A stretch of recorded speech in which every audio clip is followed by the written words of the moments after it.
बिस्मिल्लाहिर्रहमानिर्रहीम। नाज़रीन अस्सलाम वालेकुम। प्रोग्राम स्ट्रेट फायर में हमारे साथ आज मौजूद हैं जनाब हसन अयूब साहब। और आप सुन के हैरान हो रहे होंगे कि स्ट्रेट फायर मैंने आज क्यों कहा। हम तो अपना व्लॉग करते हैं, तो हसन अयूब साहब की फरमाइश थी कि सीधी सीधी बात करनी है, सीधे सीधे सवाल करना है, तो मैंने कहा स्ट्रेट फायर ही होंगे। तो हसन साहब कराची की ट्रांसमिशन करके, एयरवाई की ट्रांसमिशन करके वापस आ चुके हैं। ख़बरें इनके पास बहुत हैं, ख़बरों से भरे पड़े हैं। तो हम अपने वीडियो लॉग में कोशिश करेंगे कि जितनी हो सके इनके अंदर से वो ख़बरें निकलवा सकें। हुकूमत साजी में क्या होने जा रहा है, बलूचिस्तान में क्या होगा, सिंध में पोजीशन वाज़ेह है, पंजाब में क्या होगा, वज़ीर आला कौन बनेगा या कौन बनेगी, वज़ीर आज़म कौन बनेगा या बनेगी, ये सारी चीज़ें इनसे पूछेंगे। सबसे पहले तो हसन भाई बहुत बहुत शुक्रिया आपका, वो जो से जैसे आपने मुझे अभी वीडियो शुरू करने से पहले कहा कि सीधे सवाल ठोकने। हाँ, पहला तजर्बा आपका देखो मैं सारी खबरें इलेक्शन ट्रांसमिशन का। इससे पहले हम फील्ड रिपोर्टिंग करते थे, आप भी करते थे, हम भी करते थे। ये इलेक्शन सारा हमने इसी तरीके से कवर किया, हर चीज़ जानते हैं कि फॉर्म 14 क्या है, फॉर्म 45 क्या है, पोलिंग स्टेशन से कैसे नताइज वो आर ओ के पास पहुंचते हैं। तो कैसा तजर्बा रहा एक ऑफिस में बैठ के इलेक्शन ट्रांसमिशन का? अ, समझता था कि बहुत आसान है, लेकिन इतना आसान नहीं है। यानी काम जो है ना, वो हर जगह काम ही काम है। तो ये लंबी लंबी ट्रांसमिशन थी, यानी 4-5 दिन तो लग गए थे। तो सोने का टाइम बहुत कम मिलता है, खाना बहुत अच्छा मिला, बहुत ही अच्छा मिला, लेकिन यानी आराम नहीं मिलता।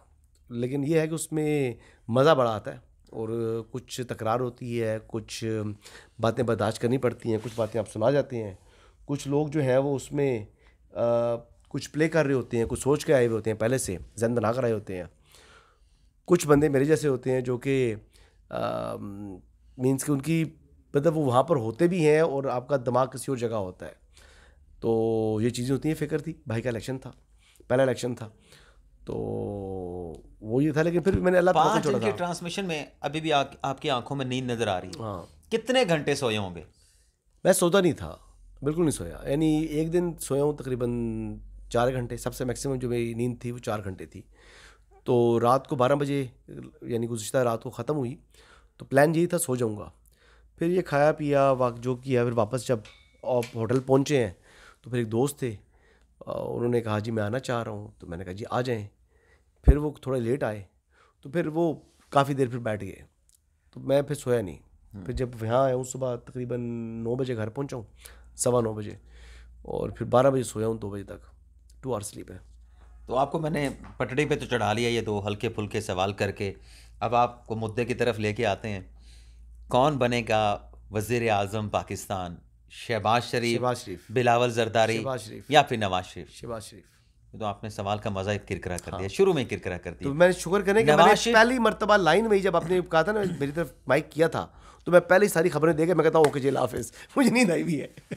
नहीं, क्यों शहबाज शरीफ? क्यों सारी कैंपेन जो नून लीग ने चलाई वो तो कहा था कि हम चौथी मरतबा नवाज शरीफ को हालात वज़ीर इस आज़म बात बना। के मुतकाज़ी हैं कि आप शहबाज शरीफ हो जाएंगे, क्योंकि कुछ चीज़ें ऐसी हैं जो कि अब इसी तरह होंगी। शहबाज शरीफ।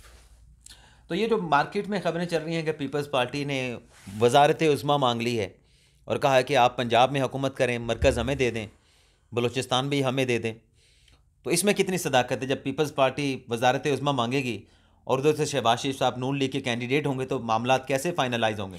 देखिए ये कि हमने अपने सी में लेकर जाना है। हमारा तो जो है वो वज़ीर आज़म के उम्मीदवार जो है वो बिलावल हैं। पीपल्स पार्टी ये मौक़िफ़ रखा हुआ है, तो कॉमन फ्रेंड है इनके। वो कॉमन फ्रेंड ने कहा है कि जी आपका प्रीवियसली वर्किंग रिलेशनशिप है, तो उसी को कंटिन्यू करें। तो वो उसी की कंटिन्यूएशन के लिए मेरे ख्याल से एक अच्छी इनकी आपस में सिंक्रोनाइज हुए में सब लोग, तो शहबाज शरीफ तमाम लोगों को लेकर चल सकते हैं। शायद नवाज शरीफ साहब का वो मिजाज नहीं है। नवाज शरीफ साहब मैंडेट जो मुस्लिम लीग नवाज का है वो नवाज शरीफ साहब का है। वो शहबाज शरीफ साहब के नाम पर लोगों ने वोट नहीं दिया। मुस्लिम लीग ने उनको चाहे 4 वोटें दी हैं, चाहे 4 करोड़ वोटें दी हैं, लेकिन वो है। तो इसमें लेकिन ठीक है, एक फैमिली है, दोनों भाई हैं, शहबाज हो नवाज हो, फ़र्क कोई नहीं है। एक चीज़। दूसरा, सीएम शिप के लिए मरीम नवाज शरीफ साहबा ये वज़ीर फाइनल आला होगी? पंजाब होंगी। देखिए फाइनल तो इसमें इस वक्त तक वही है जी, अच्छा। इस वक्त तक वही है। और ये अंडरस्टैंडिंग तमाम जमातों को भी मालूम है, इस बात के हवाले से आगाही है, इसके हवाले से आगाही मुझे भी है। इसके हवाले से कल देखें, मुस्तकबिल का हाल तो कोई नहीं जानता ना। वो तो अल्लाह का हुक्म होगा तो होगा।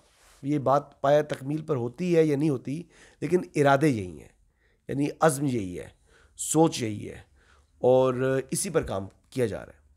तो वो सुनने में आ रहा है कि मोहसिन नकवी साहब भी ज़िमनी इलेक्शन लड़ेंगे। आज के अखबारात में ये सुर्खी भी लगी हुई है कि सालेक हुसैन साहब जो सीट छोड़ेंगे गुजरात की PP 32 की, ज़ाहिर सी बात है 2 सीटों से जीते हैं, एक नेशनल असम्बली, एक सूबाई असम्बली, तो वहाँ से उनको लड़ाया जाएगा और पंजाब में उनको कोई अहम जिम्मेदारी सौंपी जाएगी। चेयरमैन PCB वो बन गए हैं, वजारत आला, बहुत अच्छे एडमिनिस्ट्रेटर हैं, लेकिन अब कितनी जिम्मेदारी देनी है मोहसिन नकवी साहब को, कितनी देनी है? यानी क्या एक बंदे के ऊपर जो परफॉर्म कर रहा है अगर ओवर बर्डन कर देंगे तो क्या वो परफॉर्म करेगा? I doubt it. जब किसी बंदे के ऊपर भी आप उसकी कैपेसिटी से ज़्यादा बोझ डालेंगे, मेरे पास इंफॉर्मेशन नहीं है, ये मेरा एनालिसिस है, और मोहसिन नकवी साहब भी गो के बड़े अच्छे, बड़े काबिल आदमी हैं, बड़े अच्छे एडमिनिस्ट्रेटर हैं, लेकिन मेरे ख्याल के मुताबिक ये उनके साथ ज़्यादती होगी, ताकि वो अच्छा परफॉर्म करने वाला जब अंडर परफॉर्म करेगा, जब उसके ऊपर बर्डन ज़्यादा होगा, तो ये फिर उसके साथ उसको, यानी एक किस्म का जो है ना, वो आप कंप्रोमाइज़ कराएंगे किसी ना किसी जगह पर। असल 2 चीज़ें हैं, नून लीग पीपल्स पार्टी के बगैर हुकूमत नहीं बना सकती मरकज़ में, पंजाब में तो बना लेंगे, जी। तो बदले में पीपल्स पार्टी को क्या मिलेगा? चेयरमैन सेनेट मिलेगा, स्पीकर मिलेगा, सदरशिप मिलेगी, बलूचिस्तान की हुकूमत मिलेगी, हुकूमती मोस्ट फार्मूला क्या होगा? लाइकली बलूचिस्तान गवर्नमेंट पीपल्स पार्टी के पास जा रही है, मोस्ट लाइकली। इसके अलावा कोई ना कोई और कॉन्स्टिट्यूशन होगा, यानी प्रेसिडेंट, स्पीकर या चेयरमैन सेनेट, इनमें से एक आईनी ओहदा भी मोस्ट लाइकली पीपल्स पार्टी को मिलेगा। ये इंफॉर्मेशन नहीं है, ये देखिए, सबसे पहले फैसला होना है प्राइम मिनिस्टर का, प्राइम मिनिस्टर के फैसले के बाद CMs के फैसले हैं। नहीं, इस वक्त जब तक आपने फैसला यही है। इसमें देखें ना, कोई बहुत सी नेगोशिएशंस भी हो रही होती हैं ना, तो ये डिमांड्स आती हैं, लेकिन एक बात आप बता दूं आपको, जो कॉमन फ्रेंड है वो दोनों का, यानी मुस्लिम लीग नवाज का भी, सियासी या गैर सियासी? और मुस्लिम लीग नवाज का भी और पीपल्स पार्टी का भी काबिल एतमाद फ्रेंड है। वो कॉमन फ्रेंड काबिल एतमाद है, उसके ऊपर ये दोनों ट्रस्ट करते हैं, और उसके ऊपर ट्रस्ट करने से इनको फ़ायदा भी हुआ है माजी में भी, और उम्मीद है कि मुस्तकबिल में उनको फ़ायदा होगा। तो क्या नवाज शरीफ पॉसिबल है कि अगर शहबाज शरीफ वज़ीर आज़म बन जाते हैं कि वो सदरशिप के भी आ जाए, वो सदर पाकिस्तान बन जाए नवाज शरीफ? ज़रूरत नहीं है मेरे ख्याल के मुताबिक, नवाज शरीफ साहब को सदर मुमलिकत बनने की ज़रूरत नहीं है। तो फरियाल तालपुर बनेगी, ये भी चीज़ें चल रही हैं कि कोई खातून सिंध से आएंगी, वो मुंतखब होंगी सदर पाकिस्तान के लिए। ये इलेक्शन से पहले की बातें चल रही हैं, वाइब्स चल रही हैं। नहीं, मेरा नहीं ख्याल, नहीं, मेरा नहीं ख्याल। ये मतलब अभी ये चीज़ मैंने बताया ना, सबसे पहले जब ये प्राइम मिनिस्टर का इलेक्शन हो जाएगा, और सिंध के हवाले से मेरे ख्याल से इस प्राइम मिनिस्टर का, सॉरी, बलूचिस्तान के हवाले से इस प्राइम मिनिस्टर के साथ ही फैसला हो जाएगा, और मोस्ट लाइकली पीपल्स पार्टी है। बलूचिस्तान में CM कौन आएंगे? बलूचिस्तान में जिसके ऊपर पीपल्स पार्टी का मोस्ट लाइकली इत्तेफाक होगा। साबिक अब वजीर दाखिला तो नहीं हो सकते सरफराज बुगटी साहब? मेरी ख्वाहिश तो ये है हो जाए, अल्लाह करे हो जाए। He is very good friend of mine, मेरे नहीं, मेरे बड़े भाई के, और सेकंड हमारा फैमिली टर्म्स है उनके साथ, लेकिन इसके अलावा वो बड़े काबिल आदमी है सरफराज बुगटी, पाकिस्तान के साथ बड़े मुखलिस हैं, रियासत के साथ जुड़े हुए हैं, अपनी जान की परवाह नहीं करता सरफराज बुगटी। सरफराज बुगटी ने बहुत से, यानी उसके ऊपर हमले हुए हैं, इसके बावजूद वो रियासत के साथ ही रहा और अपने मौक़िफ़ पर डटा रहा। तो सरफराज बुगटी जैसे लोगों की पाकिस्तान को ज़रूरत है। अच्छा, ये बताएं कि ये तो हुकूमत साजी के हवाले से होगी, आपने कुछ थोड़ा सा जो है वो बलूचिस्तान, लेकिन पंजाब, मरकज़ के हवाले से बता जाम दिया, कमाल साहब लेकिन भी बीच में उम्मीदवार ज़रूर होंगे, जो जाम कमाल को भी आप इस तरह ना करें, लेकिन बलूचिस्तान की हवाले से चीज़ ये है ना कि वो वहाँ कुछ भी हो सकता है, वहाँ पर कोई नया बंदा भी आ सकता है, कोई नया चेहरा भी लेकर आ सकता है। मौलाना साहब को कैसे राज़ी करेंगे? मौलाना साहब के भी अच्छी नशिस्तें हैं बलूचिस्तान में सूबाई असम्बली की। अगर नून लीग बलूचिस्तान की हुकूमत देती तो मौलाना साहब भी दावा कर सकते हैं कि मैं भी वहाँ पे हुकूमत बनाने की पोजीशन में हूँ, आप मेरा साथ दें, हम अपनी हुकूमत बनाते हैं। नहीं, मुस्लिम लीग नवाज़ अगर उनके साथ शराकत इक़्तिदार में है, तो मुस्लिम लीग नवाज़ और JUIF पहले से शराकत इक़्तिदार में है। मौलाना साहब को कहीं ना कहीं कंपनसेट तो किया जाएगा। ऐसा तो हुआ ही नहीं है कभी कि मौलाना साहब को उन्होंने मुस्लिम लीग नवाज़ ने पस से पुश डाल दिया हो। लेकिन मौलाना साहब के इक्वली गुड टर्म्स जो हैं वो पीपल्स पार्टी के साथ भी हैं। मौलाना साहब को आप अलग ना समझें, ना पीपल्स पार्टी की भी उनके लिए उतनी अजीज़ है जितनी मुस्लिम लीग नून, और मुस्लिम लीग नून ही उतनी अजीज़ है जितनी पीपल्स पार्टी। तो मौलाना साहब जो हैं वो दोनों के कॉमन फ्रेंड, जिस तरह दूसरा कॉमन फ्रेंड बता रहा हूँ वैसे दोनों के कॉमन फ्रेंड है। चलिए, सरफराज बुगटी साहब तो एक बेहतर चॉइस हो सकते हैं, जमाल कमाल साहब भी हो सकते हैं। जाम कमाल। आपकी क्या राय है कि मरियम नवाज़ पंजाब में कितनी बेहतर चॉइस होंगी नून लीग की? बहुत अच्छी चॉइस होंगी। मरियम नवाज़ जो है ना वो एक अच्छी लीडर साबित हुई हैं, वो क्राउड पुलर भी हैं। आई डोंट नो, जो एक खामी रही है वैसे मैं बात करना चाह रहा हूँ, मुस्लिम लीग नवाज़ अपनी जो कैंपेन थी इसको बहुत बेहतर कर सकती थी। जो इंतखाबात के नताइज आए हैं मेरे ख्याल के मुताबिक इससे बेहतर परफॉर्म करने की एबिलिटी मुस्लिम लीग नवाज़ के अंदर मौजूद थी, और उसके लिए जो वर्क जो होता है ना, आदमी ने काम किया होता है, वो काम उन्होंने वो उस तरीके से नहीं किया। एक बात तो ये, और सेकंड जो सबसे बड़ा, देखिए इमरान खान के पास या उसकी जमात के पास जो इंडिपेंडेंट्स सारे ये नंबर जो आ रहे हैं ये नंबर भी नहीं है, और मैं अपनी बात पर आज भी कायम हूँ कि इनके लोग इनके पास टेकेंगे भी नहीं। ये मैं पहले दिन से बोल रहा हूँ, इलेक्शन से पहले से बोल रहा हूँ कि ये आज़ाद जो है ये मादर पेदर आज़ाद है, इन्होंने नहीं रुकना। सारे मोस्टली मतलब आधे कम से कम होंगे, और अगर जो रुकेंगे भी, ठीक है, वो रुकेंगे भी इस वजह से कि उनको वहाँ पर वो रोल शूट करता होगा।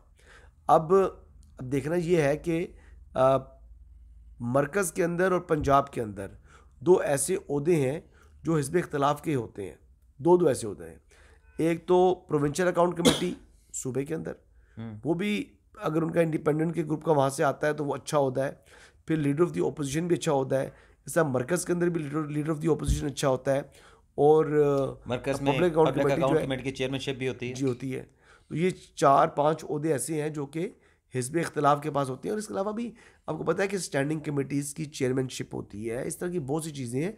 तो सिस्टम को आगे चलना चाहिए, और बात यह है कि ये इक़्तिदार की जंग जो होती है ये हर जमात अपने यानी जुस्से से ज़्यादा हिस्सा लेना चाहती है, लेकिन कामयाब हो पाती है नहीं, ये तो वक्त साबित करता है। लेकिन हमेशा हर जमात की ख्वाहिश होती है, और एक दो दफ़ा तो एक छोटी जमात ने अपने जुस्से से बहुत ज़्यादा यानी माजी करीब में शेर हासिल किया, और उस जमात का नाम था मुस्लिम लीग काफ, कि उसने 10 MPs के ऊपर अपनी वजारत आला हासिल कर ली थी परवेज़ इलाही साहब की सूरत आप में। इमरान खान साहब के दौर की बात कर। जी, तो ये कब तक सारा जो प्रोसेस है हुकूमत साजी का, जोड़ तोड़ का, जो PTI के हमायत याफ्ता आज़ाद 15-20 दिन 15-20 दिन 15-20 दिन में सब चीज़ पंजाब, बलूचिस्तान और KP सब कुछ हो जाएगा, सब कुछ क्लियर हो जाएगा, सब कुछ क्लियर हो जाएगा। और वहाँ की जो डिफेक्शन आनी है वो डिफेक्शन भी आ जाएगी। डिफेक्शन तो मेरे ख्याल से अगले 4-5 दिन में सारी क्लियर हो जाएगी। डिफेक्शन मतलब पर जितने बंदे जो मादर पेदर आज़ाद हैं वो PTI को छोड़कर तो दीगर जमातों में चले जाएंगे। अच्छा ये बताएं कि अच्छा, अब लाजमी बात नहीं, तो आखिरी बात, वो अपना एक अलग से ग्रुप भी बना सकते हैं, defection with in independence of PTI, ये भी पॉसिबिलिटीज़ हैं। तो बहुत, और ये defection with in PTI independence जो है ना वो KPK में ज़्यादा होता नज़र आ रहा है, क्योंकि मुझे वहाँ पर लड़ाई होती मतलब नज़र आ रही है कि अभी क्योंकि इक़्तिदार है, और जो पावर की जो लड़ाई होती है ना वो मैंने देखा है कि ना बाप बेटे का के साथ को देखता है, ना भाई भाई को देखता है, और यही इसी जो थ्योरी है इसके ऊपर मेरे ख्याल में ना यहाँ पर ना बाप बेटे हैं ना भाई भाई हैं, बल्कि एक दूसरे के साथ जो है ना वो कंपेटिटर्स हैं। हसन आखिरी सवाल, ये जो बात हो रही है कि PTI के लोग टूटेंगे, इधर से उड़ेंगे, उधर जाके बैठ जाएंगे, जब से मुलाकात हुई है शहबाज साहब की आसिफ अली ज़रदारी साहब के साथ, या नवाज शरीफ की आसिफ अली ज़रदारी के साथ, और आज भी मुलाकात प्लान है, नहीं चले गए, शहबाज शरीफ पहुँच गया ना, मुलाकात के लिए पहुंच चुके हैं, बिलावल हाउस पहुँच गया। अब बात यह है कि जब इन दोनों की मुलाकातें हो रही हैं, यानी मतलब पीपल्स पार्टी नून लीग आपस में मिल चुके हैं, आखिरी सवाल है मेरा आपसे, ठीक है, उसके बाद जो कहा जा रहा है कि ये जो लोग तोड़े जा रहे हैं इनको बड़ी बड़ी ऑफर्स की जा रही हैं, तो मेरी खबर तो ये थी कि जब दो बड़े मिल गए, दोनों के मिलने के बाद नून लीग मरकज़ और पंजाब में हुकूमत बनाने की पोजीशन में आ चुकी थी, तो इनकी मार्केट तो क्रैश कर गई थी, इनको तो फिर वो पैसा नहीं मिल रहा होगा या ऑफर्स नहीं मिल रही होंगी, जो लोग बात करेंगे बड़े पैसे दे के ऑफर्स की जा रही हैं। नहीं असल में बात ये है ना कि कमिटमेंट्स तो पहले हो चुकी थी ना इलेक्शन से पहले, तो अब जो ज़ुबान की हुई है उस पर खड़ा रहना है। अब इस तरह तो नहीं हो सकता कि आपने पहले तो देखा कि जी हमें नहीं, पैसे पे शैसे वाले लोग बातें कर रहे हैं, इसमें कितनी सदाकत है? केपी में है, अच्छा। लेकिन अब आई डोंट नो कि वो पैसा अब जाएगा नहीं जाएगा, को बयाना हुआ है इस तरह के पैसे वापस भी नहीं होते। और केपी में अब डिफेक्शन जो लोग पहले जिनका जो बात सुन रहे थे हम, मुझे तो कुछ नाम भी शेयर किए गए थे, अब मैंने तो ये भी चेक नहीं किया कि उनमें से कुछ जीता है कौन नहीं जीता, प्रोविंशियल के जो नाम बताए जा रहे थे। तो अब I don't know, I have to check it. चलें, 2 हफ्तों की गेम है। 2 हफ्तों वैसे के तो मेरे अंदर है। ख्याल में ये 3-4 दिन में क्लियर हो जाएगा सारी चीज़ें। बाकी तो वो सेशन बुलाने हैं ना, सूबाई असम्बली का, कि बलूचिस्तान का, सिंध का, केपी, पंजाब और कौमी असम्बली का। और मेरे ख्याल से सबसे पहले तो मरकज़ क्लियर होगा, उसके बाद फिर सूबाई असम्बलियों में वैसे मुझे। आप आज ये बताया नहीं है कि आप यहाँ पर आए क्यों थे मुझे मिलने? हाँ, हाँ। ये मैं बता देता हूँ जी। मैं यहाँ पे जनाब को मिलने के लिए इसलिए आया था, इनसे मिलने के लिए नहीं आया था, इनके बड़े भाई को मिलने के लिए आया था, मोहसिन अयूब खान साहब को, जो मेंबर पंजाब असम्बली मुंतखब हुए हैं। और माशाल्लाह बड़ी अच्छी उन्होंने कामयाबी हासिल की। और यहाँ पे मुझे तो पता है कि जो इनकी डेरादारी है, वो जो सोशल मीडिया पे लोग बात करते हैं ना कि वो टिकट कैसे मिला, जो सवाल उठा रहे थे, हम जितनी मरतबा आते रहते हैं यहाँ पे डेरेदारी। अब डेरेदारी क्या है? एक बंदे का वालिद जो है वो एक सियासी शख्सियत है, एक जमात के साथ ताल्लुक़ है, तो डेरेदारी हम यहाँ पे चलते देखते रहते थे। ये अभी बातें भी मैं डेरेदारी चल रही है। नहीं, वो तो खैर अलग बात थी। मैं ये कह रहा था कि मुबारकबाद देने आए हो मोहसिन भाई को, और इंटरव्यू के लिए मुझे तुमने पकड़ लिया। अच्छा तो सर, वो ये जी, अब इसने ये जो बात की है ना, हाँ, अच्छा उसमें इससे भी मैंने टाइम ले लिया था। लेने के बाद मैं गाड़ी तक गया ट्राइपॉड उठाने के लिए, फिर खाली हाथ वापस आया। मैंने कहा नहीं यार, तू सो जा, तू थका हुआ है, नहीं करते। फिर मैंने क्या कहा? नहीं, अब आगे तुम खुद हाँ, बताओ फिर फिर। मैंने कहा नहीं, ओवर ड्यू था। आपके व्यूअर्स के साथ मैंने बात करनी थी, गो कि मेरी अब हालत नहीं है, मतलब दिमाग सुन है, हाथ सुन है, पाँव सुन है, शायद मेरी नमनेस आ रही है यार आजकल, शायद नींद पूरी नहीं होती। मैं उस दिन ट्रांसमिशन में बैठा हुआ था तो मेरा ये हाथ जो है ना वो बिल्कुल रेड हो गया और बिल्कुल नमनेस होगी, लेकिन वो मेरे ख्याल से 36 आवर्स अवेक था विदाउट स्लीप, जहाँ पे वो कंजक्टिव। आप बैठे होते हैं ना, वो स्टूडियो में, ठंड भी इतनी ज़्यादा होती है ना भाई, ठंड नहीं होती कराची एयर में, कंडीशन चला मैंने रहे तो होते इतना हैं। ज़्यादा हल्का ही रखा हुआ था, लेकिन ये एयर कंडीशनिंग जो है ना वो कराची की वजह से मेरा नाक गला सब कुछ ख़राब है। चलें हसन साहब, सर शुक्रिया। Thank you. दोस्तों से भी इजाज़त चाहते हैं। ओके जी। अल्लाह हाफिज़।